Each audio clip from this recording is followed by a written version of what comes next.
রাত তখন ৯টা বাজে।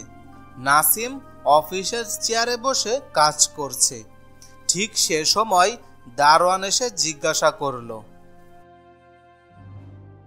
বাবু, অনেক তো রাত হইল, রাত প্রায় ৯টা বাজে, আপনি বাড়ি যাইবেন না? ওরে বাবা, তাই নাকি? আমি তো কাজে এতটাই মগ্ন হয়ে গেছিলাম যে ঘড়ি দেখতেই ভুলে গিয়েছি। নাসিম বাড়ির উদ্দেশ্যে অফিস থেকে বেরিয়ে পড়ল।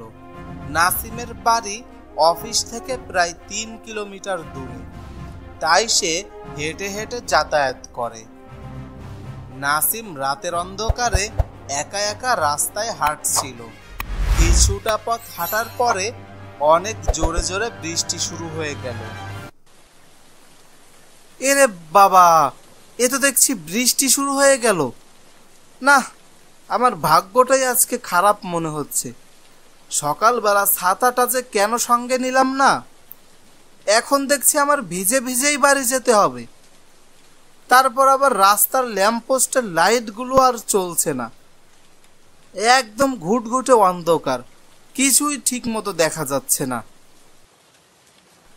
হঠাৎ নাসিম বুঝতে পারলো সে রাস্তায় একা নয়, কেউ একজন তার পিছনে পিছনে হেঁটে আসছে। সে কৌতূহলবশত পিছনে ঘুরে তাকালো, কিন্তু কিছুই দেখতে পেল না।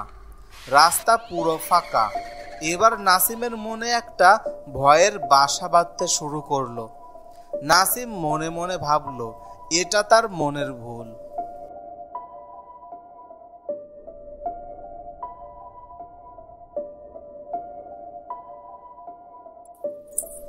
আবার কিছুটা হাঁটার পর নাসিম আবারও সেই হাঁটার আওয়াজ শুনতে পায়, তবে এবার আগের থেকে অনেকটা স্পষ্ট। সে প্রচন্ড ভয় পেয়ে গেল এবং মনে মনে ভাবলো তার কি পিছনে ফিরে তাকানো উচিত কিনা। এ কথা ভাবতে ভাবতে নাসিম পিছনে ঘুরে তাকালো, আর যা দেখলো তাতে নাসিমের চক্ষু চরকগাছ হয়ে গেল। নাসিম দেখলো একটা গলা কাটা লাশ দাঁড়িয়ে আছে, আর এতক্ষণ ধরে তার পিছনে পিছনে হাঁটছে। নাসিমের মুখ দিয়ে এখন আর কোনো আওয়াজ বেরোচ্ছে না। নাসিমকে দেখে মনে হচ্ছে সে একটা পাথর হয়ে গেছে।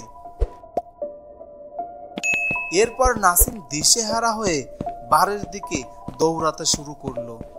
গলা কাটা লাশটাও তার পেছনে পেছনে দৌড় দিল।